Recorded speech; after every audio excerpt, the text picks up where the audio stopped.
Hello,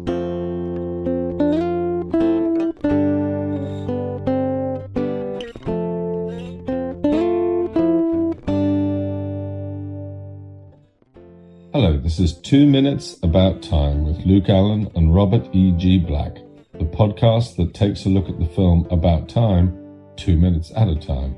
I am Richard Curtis, and I hope you enjoy it. And if you don't, well, you can just travel back in time 2 minutes and listen to something else. I'm one of your hosts, Luke Allen. I'm joined, as always, with my co-host, Robert E.G. Black. Hello. And with our special guest for this week, Simon Fisher-Becker. Hello. So today we're looking at minute 50 of About Time, and then we'll go into our bonus minute, which I've already forgotten which minute it was that I sent Simon, so it'll be a nice surprise for everyone listening, including ourselves. We open this minute with them falling onto the bed for the second time. Them falling onto the bed. There we go. And smash cut after. Actually, yeah, a lot happens in this minute, Yes. minute 50, so I'm kind of glad that it's one that we're giving for the most of this episode. I mean, I was kind of surprised in terms of when I was putting together these minutes to send over to you, Simon, as to how basically these all 5 minutes this week are based around the sex. Like, I remember this being a much shorter scene than, because like the build up, the beforehand, the afterwards, and yeah. I mean, it's a funny sequence, but it was almost like, okay, that's our talking topic for a week. Yeah. So I'm glad that It was an interesting watch. And to me, having not seen the film as a whole, I took it that it was perhaps it was the first. Where do these scenes appear within the film? This is about 20 minutes after we first meet Mary for the first time, but only about 5-10 minutes after she first meets Tim, due to the whole time travel thing. Right. And we're 50 minutes into the film, so we're nearly halfway through the film. Oh, right, yes. Right, okay. So it is the main purpose up to that point is for him to meet the girl for the first time and have his first. Structurally, yeah, because he told, when he learned he could time travel, he said for him it was always going to be about love. Right. And then so we get to see how he failed with Margot Robbie. Yes. And then he meets Mary the first time. This is the third time he's met her, but the first time she has met him. Okay. I thought it was very well done. Yeah. To be honest, and there was a degree of what I was saying in the previous episode about setting up the suggestion of what's going on. Right. And then close the door sort of thing. So there was the initially how they sort of fell on the bed out of shot. Didn't need anything else. And then the next shot is after the event. Right. And once again, I think that's fine. Yeah. Like, I think that is the best way of doing it, really, because especially, I think we said last episode or the episode before that, this is good for the characters is to not have us see them as sexual objects, as to see them as characters, and possibly even whoever Tim's telling this story to, that's a private part of his life. He's not gonna tell us the details, No. So thus we don't see the details. It was, we led up to it, it happened, I went back and did it again, that's all we need to know. And the effect, which possibly more than we already need to know. If he's telling the story to his if he's telling the story to his kids, then there's a problem here anyway. But it sort of depends who we are, I guess. How I oh my Met Your goodness! Mother problem. Imagine if he was like, okay, so semi-spoiler Simon, but nothing too massive really. Imagine if he was telling this to this kid, and he had to tell his kid, okay, for you to be born, I had to kill my dad. Right. Yeah. Well, if he's telling his son, Yeah. he might, unlike his father, want to warn him. Yeah. Well. I don't know. Yeah, just to explain to you, Simon, slightly, in the Weird with this time travel, later in the film, his dad dies, Right. but he can go back in time to see his dad. But once his wife's looking at conceiving another child, he can't go back in time to before the conception without his child changing. Right. Or potentially. Because it was that specific sperm at that specific moment, yeah. Understand. So it is basically have a child or kill your dad, basically. Which I feel is a moral dilemma, which I mean, it works well in the film, and it doesn't need longer than it did, but it could have been. Yeah. That could have been a large part of a film. Yeah. The debate and the concepts between that, and that's what's so great about this is there's so many elements which you go, this could be an entire film in itself. Mm-hmm. Yes. Which I think shows how well written it is. Same with when he did Love Actually. Really, most of the stories in Love Actually, you go, Could have been their own thing. okay, this could have been a whole film. once again, especially the whole story with Liam Neeson and the little boy, I want the feature film. I want a TV series based around it. I think it was a wonderful part of the film and the best part of the film. But this is also coming from someone who, for some reason, watched Love Actually in the middle of March recently. So I was having a Richard Curtis watch through, but I think Love Actually, even though it is a definitely Christmas film, is not too Christmassy as to feel too bad if you're watching it in the middle of the year. Because Christmas was a late detail into Love Actually. They originally didn't have it set at Christmas at all. Huh. As a little fun fact there that may or may not be fun. I don't really understand how to measure the funness of facts. The funness of facts. I quite like that. Yeah. There's a title for this episode. Yeah. Unless we come up with something like incredible. Right. I become stupid again and don't know what Britney Spears looks like. So then Mary says, well done. Some people make a real mess of it the first time. And Tim goes, amateurs. Once again, that is such a good laugh moment in the film. It's in both the trailers. Yeah. But it's such a good thing there. Once again, it's like, I'm kind of seeing here why we didn't have that pajama deleted scene, Robert. Yeah. Because, there are great parallels here, but I guess it's the same thing. This works to an better, extent. Yeah. I couldn't tell whether the pajama deleted scene was only so good because it was new content. For me, whether I was watching going, well, this is amazing because I hadn't seen the deleted scenes until recently. Or whether it would actually have been good fitting in with the rest of the film. I'd be tempted to sit down and edit it in. I might do that. Well, it would be interesting, which I think you said you might have a go at, but I'm also happy to have a go at, in editing a version of About Time that is just Tim's version, well, just Mary's version of it, without all of his going back in time, like just what's actually canon. Well, you know what I mean. Technically it's all canon, but what is... Then we're only a few minutes in there now. Probably, yeah. Probably not missed too much. So Tim says, could you give me 1 second? Sure. Once again, I kind of wonder what's going through people's minds in these deleted moments where Tim just walks off. Like, he's weird. I mean, he could have just... yeah. But once again, he's not really worried. He knows it's going to be deleted. So then Tim goes back again, which, once again, it's like, he's risking it here. He did good. Oh, he can always go back a fourth time if it goes badly. So. Yeah. So he then goes back and says, "I couldn't wait." Yeah, he throws open the curtain into the room. Yeah. Yeah. I found that funny. Yeah. She's not even fully in her pajamas, and he's already removing his jacket. Yeah. Yeah. This is the point where it is very forward. And I love that camera movement though when it cuts to the bed and then sort of once again, it's just a good cut. And this whole thing here, which is something which is sort of confused me as to the rules of time travel, is Tim is now tired out, right? Yes. So what does that say to his physical body with time traveling? Well, his physical body, I think he went back to the physical body he had before. But he's putting a lot of effort in this time, so it's going to wear him out. But I feel like the gag when she says, so once is enough. Yeah.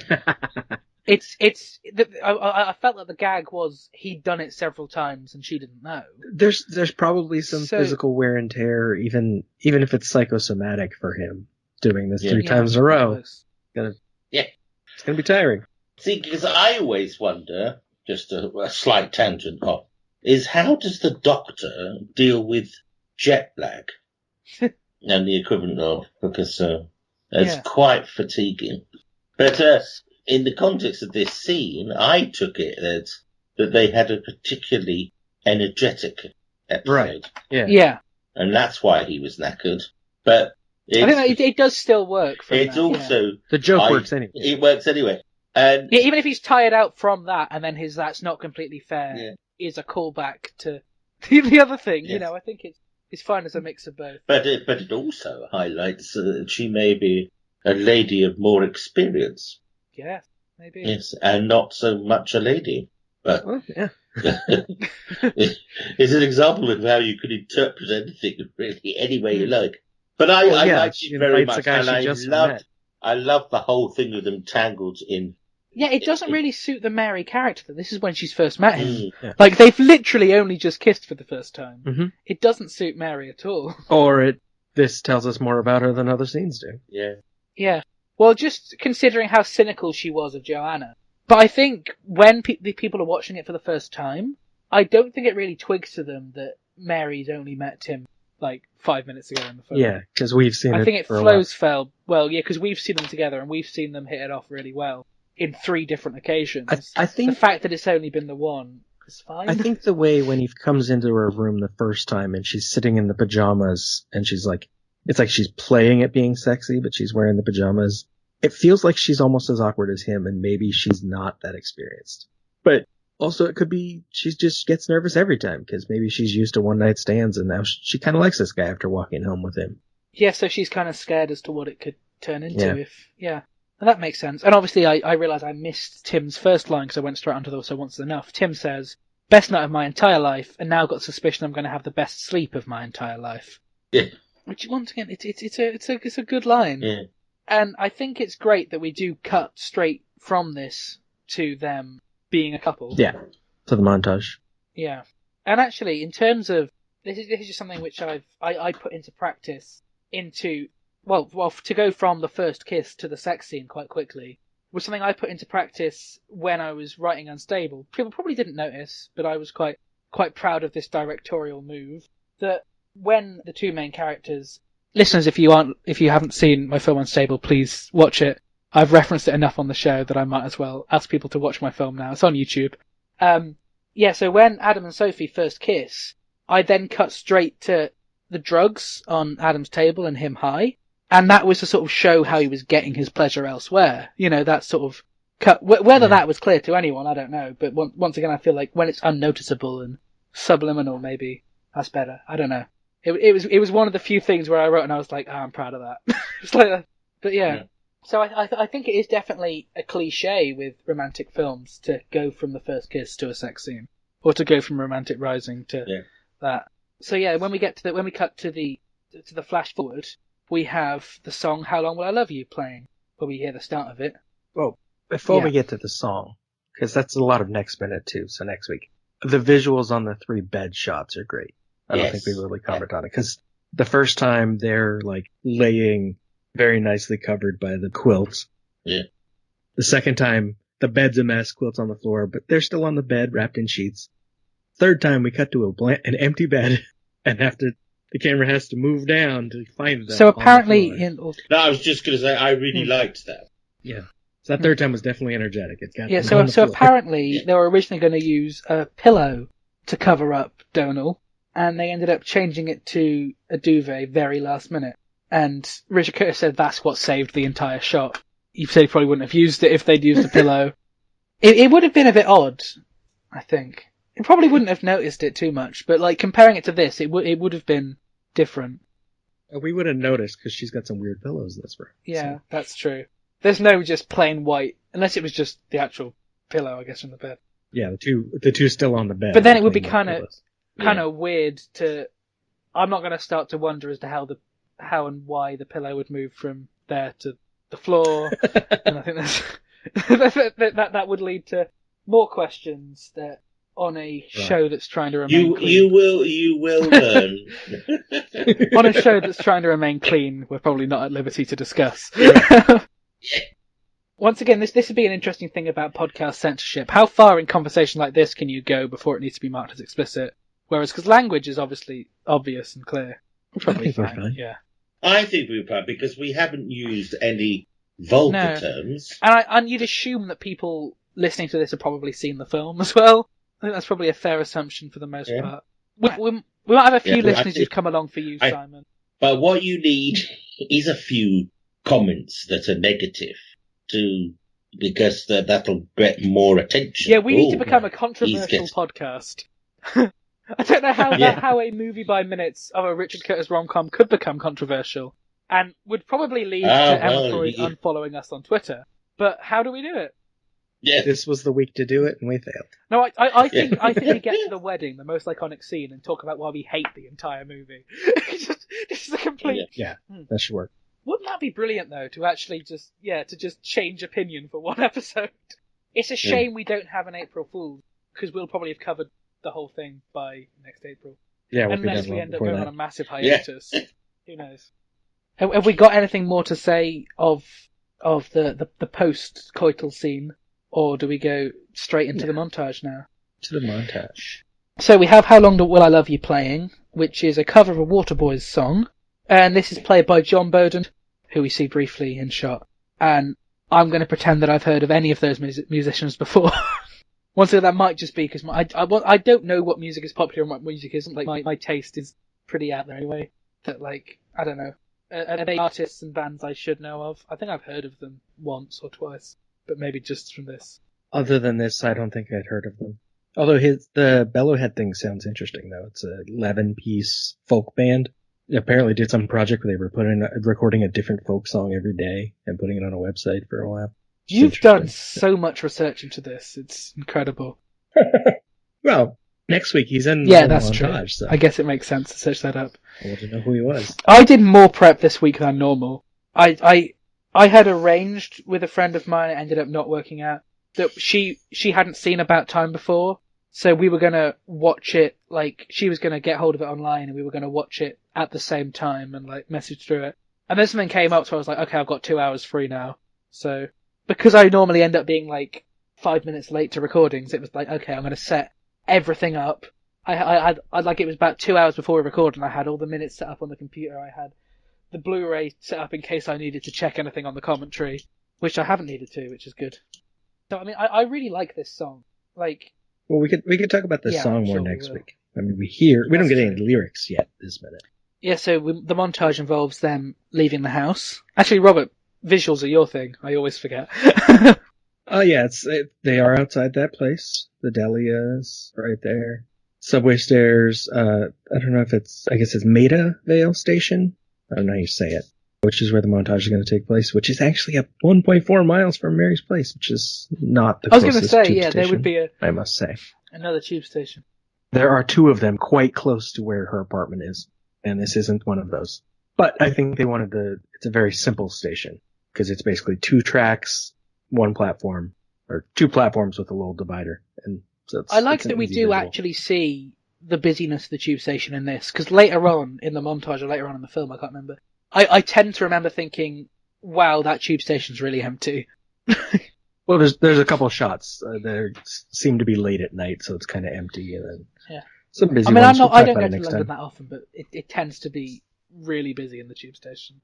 Right here, this is just the start of it. They're coming down the escalator and running to get on the train. Platform so, I mean, in your mind, Robert, how much later is this taking place at this point? Well, they're in different outfits, so it's definitely some time later.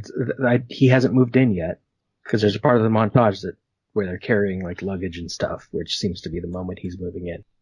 It's soon. It's soon. I do kind of like how this film sort of skims past so many things, which, as we said, could be a whole film itself, or could be part of a film in themselves. Like, yeah, like it's because that's life. Mm-hmm. That's what people say. All right. Have we got any other comments on this minute, or is it time to go to our bonus minute? Nah, even the dialogue is just meaningless. Oh my God, we're late. No, we're not. It'll be fine. She checks her watch, and we don't know what they're late for. It doesn't matter what they're late for. We just got to see that they're going. I do like, what we see. Obviously, we see it more later on in the montage. Is that they are in the tube station together, although obviously they've got separate jobs and they go in separate ways, and so I think it does sort of show their relationship that they leave together, and Mm-hmm. So, Simon, I've completely forgotten which minute I sent you for the bonus minute this week. I'll just check. Would it be 16? That rings a bell. Yeah, I'm going to check that now. Yeah, okay, 16. Is that one of the... Yeah, I gotta say, that's Charlotte. I sent you one of the Margot Robbie minutes, did I? That's good. Yeah. I was being clever again. Yeah. Tennis. He comes through a door, I think. It's the one, he comes through a door and then opens a bedroom door, and there's a different lady, who I take to be the lady you're referring to. Yes. In blue. Yes. On the bed. Mm-hmm. Yeah, she stayed at their family home for the summer. Yeah. She's his sister's boyfriend's cousin. He had a bit of a crush. Yeah. Sister's boyfriend's cousin. Okay. Yeah. Which, I mean, there are more questions as to why she's staying in their family home and not with her cousin. She and Kit Kat became friends. Yeah, she so. and Kit Kat, his sister, hit it off really well. And this is just a brilliant minute, like the whole exchange with how he responds to her and all of that. I think it's just a great minute overall. So what impression did you get of this, Simon? I didn't get any real impression at all, other than he was uncomfortable. Yeah. Yeah, 'cause it's a minute after that he goes back in time and tries to fix this. Yeah. Yeah. Hang on, I did check this when I sent it over. I can't remember. Is this the one where he talks about if she had absolutely no hair and all of that? Yes. Yeah. Yeah. I mean, I think it's a great exchange, but yeah, obviously it does pay off better with the whole scene. He's trying too hard. Yeah. And he sort of blurts out that he loves her. Yeah. and it's very well done, actually. He's basically gone in and said exactly how he feels, which initially, when we're much younger, we're terrified of rejection. Yeah. So in that sense, he was brave. Maybe it's because he can travel back well in time. as... Maybe that's where his confidence comes from. Well, and it's taken him 2 months to get up. Yeah, that's true. Even though he's got the time travel ability, it's 2 months. So does he know he can time travel at this time? Yes. Yeah. Okay. He found out around New Year's. This is now got summer right after. Yeah. Okay. So knowing he's got that ability will make him a little braver. But I like that he is still awkward. Like he hasn't got the confidence to know exactly what he's doing. He's just got the confidence to know that he can go back again and make it look like he does. Yeah. And I mean, I think the main reason I sent this over is, I mean, obviously you don't really see it here, but is that there is a significant difference, as I said, at some point this week, with Margot Robbie as Charlotte not being just an object almost and not having the personality and before. Yes. I don't know why I didn't just send the introduction to Charlotte, to be honest. Maybe I think I'll probably send that to the person who's on as a guest for when we see Charlotte again later on. That's why. But it's no, but it was very good, and of course it brings into mind all sorts of remembrances of personal experiences, as well as overhearing conversations. Because when you're younger, you are influenced by your peer group or older, and they tell their stories, which are probably exaggerated. Yeah. And then they think, oh, well, this is the way you behave. And that's when trouble can happen, because, either the guy or the girl don't want to receive the attention in the way that they are getting it. And the only reason they're getting it the way they are is because of, I'm trying to be delicate conversation here, because of the way they perceive things from what they've overheard or been told. I think that makes sense. Yes, did that make sense? Yes, yeah. I mean, in some ways, I've met a lot of young actors who've come out of college, and they behave in the most extraordinary way.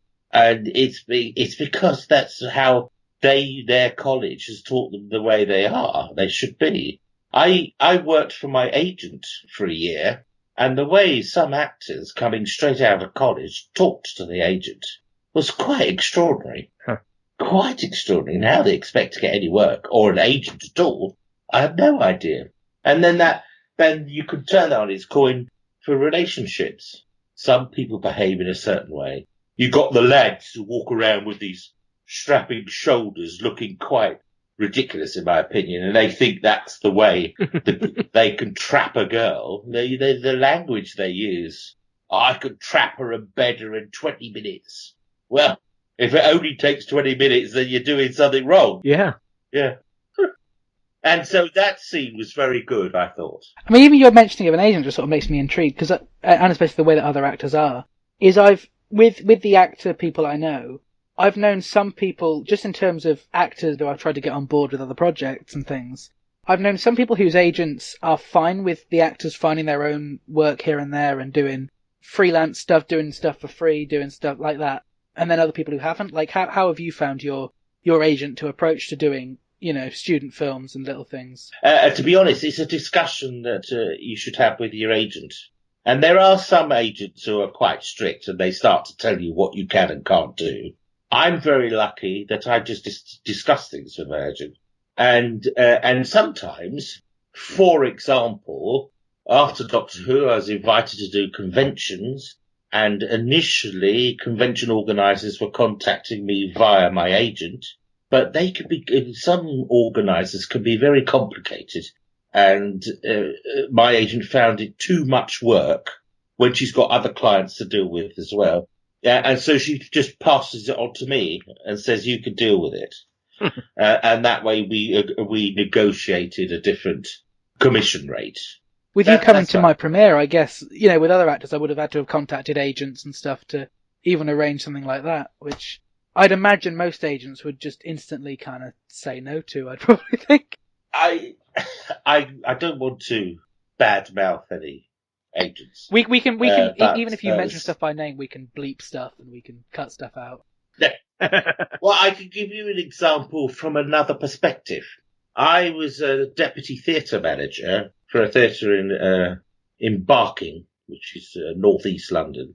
And one of my jobs was to go through the riders of the contracts for different artistes that would come. And these riders would very often be 10 times more expensive than actually booking the acts themselves. And we were a receiving house on very low budget. So I used to just put a pencil through it, just sit down. And the things they would demand, when the acts then came in and we discussed it and sort of said, "Oh, we apologize, we couldn't provide this, that, and the other," they weren't bothered at all. So, and then sometimes as an actor, I've done a project where they say, "Oh, so and so, you mustn't look into her eyes. She doesn't like it when you look into her eyes." And of course, it was a load of nonsense when you met the actor. She had no problem. So agents can be awkward, but because they're trying to be protective. Now, in your case, you made a personal contact and you don't live too far. From me. So that was the main reason I was able to say yes. If I'd had to do an overnight stay and whatever, then there was a likelihood I would have said no. Because you probably wouldn't have had the budget to cover it. And I wouldn't have wanted to put you in that awkward position. But I also know from my personal experience, I've had some really good feedback and help from some very lovely actors in the past. And I've always said if I were ever in a position to help new talent, I would. Hence, I'm here tonight. And we're very grateful for that. I hope that doesn't sound that too makes grand. Exact sense. And I think it's brilliant. Like you are genuinely one of the nicest people in the industry that I've met. Like I think it's great because they're. It's a lie. It's a lie completely, and I'll have to send you to court if you start spreading that. But yes, help to get into the industry. Well, if I can help, I will. If I don't know how for your field, then I can try and put you onto somebody I might know. Well, that's brilliant. So one thing I'm noticing with this bonus minute, which we didn't discuss when we looked at it before, Robert, is I've looked at the entire film as being filmed handheld, but the opening shot seems to be stationary. It seems to be like it could be, on a tripod or on something. When she's on the bed, you mean? No, when he first leaves the wardrobe, the cupboard. Oh, well, yeah, because it's in that little walkway and spins around with him, right? He walks past it. Yeah, it's probably on something. I mean, I think it's fine. It's just so much of the film is handheld. Yeah. I mean, you don't notice it. I like the fact that it's handheld because, later on, it does feel like it's almost just someone's got a little camcorder and is filming it. Without it seeming found footage, it feels personal, it feels intimate, and I think that really suits the tone of the film. So, Simon, have you got any sort of final comments on this bonus minute? Well, no. What I liked, having not seen the film, but as a little scene in itself, I liked how the character had the courage to say exactly what he felt. Yeah. I as a viewer, I appreciated that. And I thought it was very well done. So, Simon, if you could go back in time to any moment in your life and either relive it or change a little thing about it, what moment in your life would that be? It's very difficult, isn't it? Because it's the old butterfly. Working in sci-fi, have you had this question before? By the way? I know. It's normally where would I go in the TARDIS, right. But there's always the fear that if you go back and change something, then you might not have found the way of time travel in the first place. Right. Because you've changed the future. Mm-hmm. Or the reason for it, at least. Yeah. But there are times I wish on smaller things, there's always, I could have handled that better. I wish I knew I would go back to to about 60 seconds before I was attacked at a petrol station. Mm. So I would like... Oh, is this the bit that you detailed in your book? Yeah. For Robert's, information for Robert. In 2009, I was attacked quite viciously. Yeah. So the reason for my mobility issues is because I have a damaged knee and a damaged vertebrae. Not because I chain eat donuts. So that would be an example of something I would like to go back and try and avoid. But having said that, if I avoided that, then I wouldn't have been available for the audition to play Dora, because the audition was in December, and normally in December I'm in a Christmas show or a pantomime. So it's that. But what I would like to do, other things I would like to do, is to go back to periods in my family history and just observe certain things.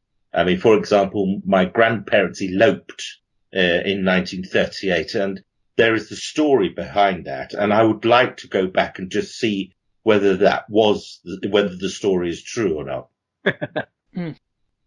Okay, that makes sense. So, have you got? Well, we already know you do because you discussed it, but have you got stuff to promote, things to talk about? Well, I've promoted my books, which you can get from Amazon. All the information is on my webpage, Fisher-Becker.info. I'm also a regular now in a radio as an audio production called The Hawk Chronicles. And I was asked to do episode 103 as a guest appearance, and I've just now recorded number 138. So I've become a sort of semi-regular now, which is really nice. And you can get it on Spreaker and Spotify and Apple Casts and all that, I think. That's enough of that. And there's lots of things going on. Just find me on Facebook. And I tend to use Facebook more as a marketing tool. Occasionally I put something up that is controversial, perhaps, but just to stimulate conversation. And of course I have my YouTube channel where I do my vlogs. I was just going to mention that, yeah. So there's lots of ways. And some of your ramblings on your YouTube are just really great to listen to because they're short enough to have on. You know, in small periods, it's not like you're dedicating a load of time, but they're really worthwhile conversation starters and ramblings. And we circle back to Luke's attention span. Didn't you upload a video the other day of just you laughing? It was brilliant. Yes, but it worked. got me into some trouble as well. Oh dear. No, I started doing the vlogs because lots of people were writing to me asking the same questions. So I thought, well, I'll just answer them in a vlog rather than replying to each of them. And so that's how it started. And then one or two people would then ask all sorts of different questions and not necessarily to do with Doctor Who. A lot more people than some would think are interested in current affairs or history and things like that. So I try to respond. I try to have a bit of an education element to it, but also just to have a laugh. And going back to the laughing video, there was, all the news is doom and gloom and blah, blah, blah. Whereas people do need cheering up. So I thought, well, I'll just put 60 seconds of me laughing.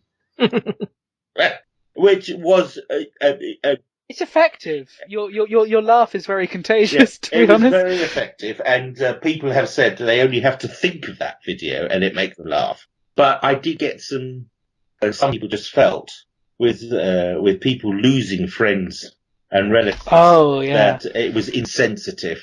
So I hadn't even thought of it. No, but you see, if you think about that sort of thing all the time, then nobody would do anything. There'd no comedy on the planet at all. Right. Whereas the reality of life is you've got to laugh at yourselves and laugh at the situations you're in.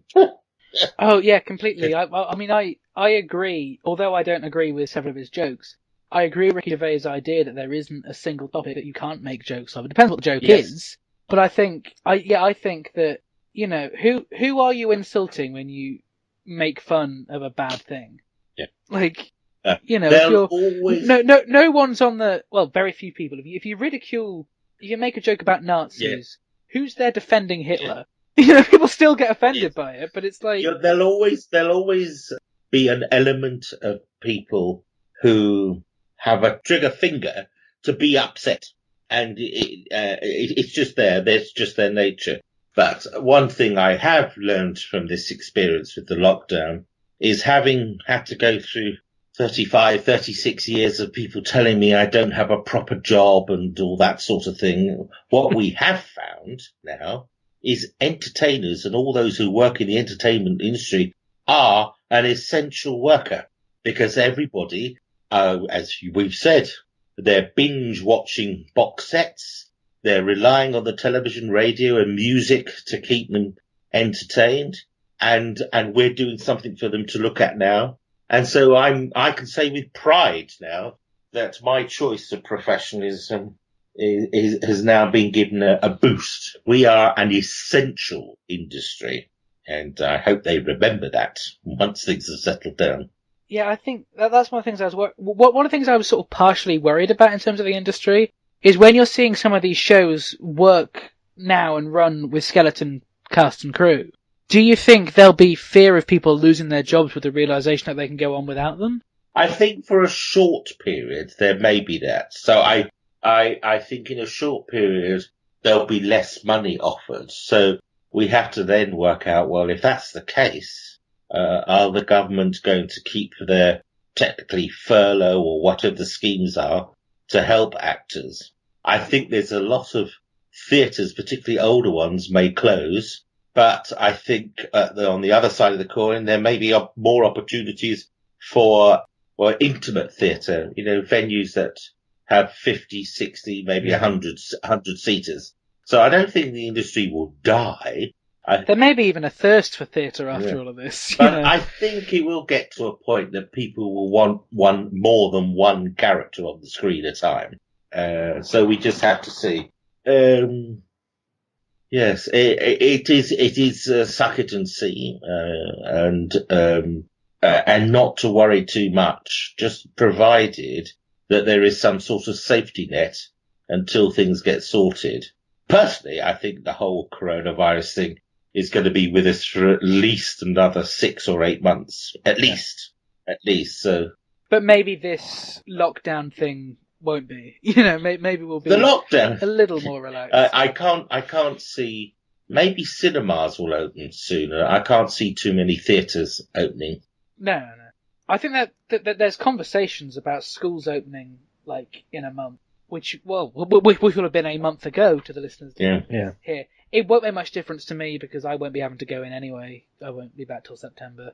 But yeah, it's just interesting. It'll be interesting, really, considering when this episode goes out, as to how much of this is relevant and how. Yeah. I hope that the government don't just just go, okay, lockdown's over, everything's back to normal, because that will undo everything. Yeah. I fear what will happen is that even if the government says, oh, we're rolling out the lockdown, that people will just say, oh, well, the lockdown's gone, and they'll just shoot out of. That's kind of what's happening here. Yeah. Some states eased lockdown, some never really had it. And then the states that are still in lockdown, I'm in California, there's people going out and going to the beach and protesting. And I'm like, yes, stop it, but I don't know. In the UK, Simon, did you see the video of like the crowds of people on Westminster Bridge clapping the NHS? It's like, what's the... Yeah. In a crowd. It's not Wow. just, I've seen it even in my village where we do the clapping. People aren't really sticking to the 6 feet, 2 meter distancing. It's either people don't believe it. I think people like me who have lost a few people because of it, we're more appreciative of and will stick to things. I won't be the first to run out when they do it. Nope. I will go out, because at the moment I only go out when I have to. Yeah. But I will admit I'm desperate to actually just meet and be in the same airspace as some friends.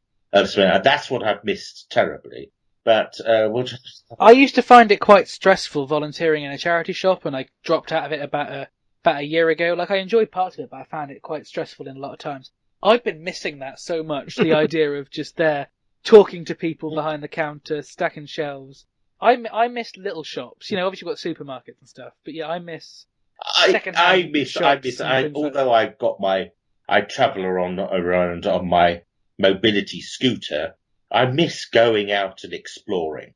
This is going to make me sound a bit toffee, I suppose, but I do miss going to a museum, or even to a bookshop, ye olde bookshops.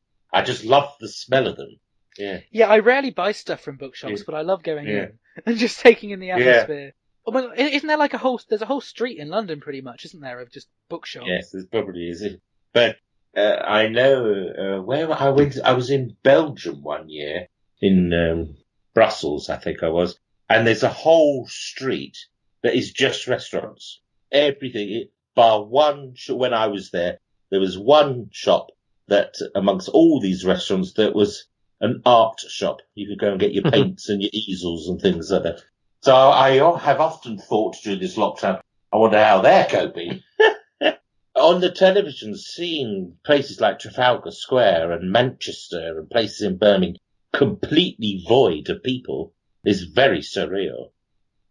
Well, I've started taking my video camera out with me on dog walks because I'm like, we're not going to get this again. I'll film the empty roads. I'm just filming like signs that say, I'm filming just almost B-roll of signs saying closed due to Corona or things like that, and all the rainbows that kids have got in their houses. Like it really puts a smile to my face walking past all these beautifully decorated houses and stuff. Like I think the almost wartime spirit that we've got will be something that people will look back on. And I hope that community will be better and stronger. I've witnessed a degree of kindness that I didn't always get, and also the documentaries or reports on things like the planet healing itself. There is a report that the general air quality in Britain is much better, and it was even in one area the toxicity was so low that the toximeters was throwing up a flag saying they're out of order or something, or faulty. Wow. Which gives you hope, and I hope it's picked up, that maybe some of this saving the planet is not as difficult as some people will imply. Yeah, simply just not doing stuff. It can be really effective. Yeah. And maybe, I don't know. I'm hoping people have learnt things. My fear is that we'll just all go back to what it was and they'll completely forget about it. So some of the solutions politically are very fractious, because basically we have a Conservative Party here, which is right wing, practicing socialist policies. What we're having to do to get out of the problem is against our current government's political views, really. Yeah. But there we go. So it will be interesting, because the mantra during this is people have to come first. Yes. Whereas really, previously, especially for the last 10 years, and if you go back in history, there's many times, it was money was more important than people. And that's not a political with a capital P. That's just a statement. Yeah. It's fact. Yeah, I think that makes sense. And I definitely think that there will be, however minor, there will be more of a thirst for people and community. We can hope. Yeah. I mean, as like my parents being someone, and I'm involved with it as well, who run a community centre, I mean, it's been real sad to just have to shut that. But also, like all of the people there, I mean, we did a community cinema once a month, and for elderly people, and quite a few people were like, oh, you know what, don't bother calling us, because we call them every month. Yeah. We can't really tend to make it, or we're not really up for it. Don't bother calling us again. I sort of thought, you know what, I'll just call and check up on everyone, just see how they're all doing. And so many of them who said, don't bother calling them again, do let us know when it's back open so we can come. Yeah. And it's like, I mean, the one thing I'm fully conscious of is that where I'm living, I'm very lucky. I have a back garden, so I can get out to that and have, when it's sunny, enjoy that. But there must be some families who live in these high-rise flats and have no balcony even. It must be extraordinarily difficult for them. Yeah. Anyway. Ours is very, very tiny, but we've still got a back garden. Yeah. And I'd imagine once I finally clear out all the dog business and stuff in the garden, it could look all right. So, where can our listeners find you on social media, Simon? Yes, they can find me on my website, which is fisher-becker.info, on Facebook and Twitter. And Robert, where can our listeners find you? My website, lemmingdrops.com, or social media, Robert E.G. Black.